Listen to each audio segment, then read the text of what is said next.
Hi అండి, నేను మీ కేదాని. ఈరోజు వీడియోలో నేను బ్రెడ్ పొటాటో బజ్జీ కట్లెట్స్ని చూపించబోతున్నాను.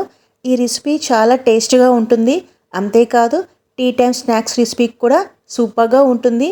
పిల్లలైతే చాలా ఇష్టంగా తింటారండి. సో అయితే మనము ఇప్పుడు ముందు వీడియోలోకి వెళ్ళిపోదామా.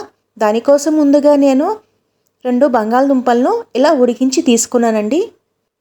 వీటిని చక్కగా సాఫ్ట్గా మ్యాష్ చేసుకుంటున్నాను. ఆ తర్వాత ఇందులోకి నేను 2 గ్రీన్ చిల్లీని ఇలా కట్ చేసి వేసుకున్నాను. అలాగే ఒక ఉల్లిపాయని ఇలా కట్ చేసి వేసుకుంటున్నాను. ఒక రెమ్మ కరివేపాకును కూడా ఇలా కట్ చేసి వేసుకుంటున్నాను. గుప్పెడు కొత్తిమీర వేసుకున్నానండి. ఒక నిమ్మకాయని ఇలా పిండి వేసుకున్నాను. ఆ తర్వాత రుచికి సరిపడా సాల్ట్ వేసుకున్నాను. కారం 1 teaspoon, garam masala 1 teaspoon వేసుకుంటున్నాను. వీటన్నిటిని చక్కగా నేను ఇలా కలుపుకుంటున్నానండి. ఆ తర్వాత నేను చేత్తో చక్కగా బాగా కలిసేలా కలుపుకొని పక్కన పెట్టుకుంటున్నాను.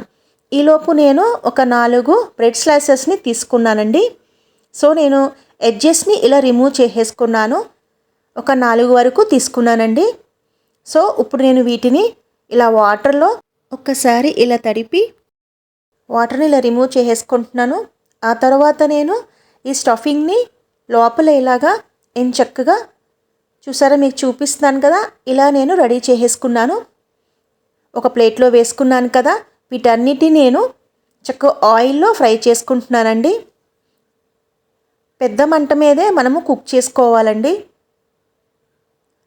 గోల్డెన్ కలర్ వచ్చే వరకు నేను వీటిని బాగా ఇలా కుక్ చేసుకుంటున్నాను. రెడీ అయిపోయినాయి చూసారా. ఇప్పుడు తీసి నేను ఒక ప్లేట్లో వేసుకుంటున్నానండి. ఫ్రెండ్స్, ఇవి ఎక్కువ టమాటో సాస్తో కానీ ఏదైనా కెచప్తో కానీ తింటే చాలా బాగుంటుంది. సో మరికొన్ని వీడియోస్ కోసం నా ఛానల్ని సబ్స్క్రైబ్ చేయండి, లైక్ చేయండి, షేర్ చేయండి.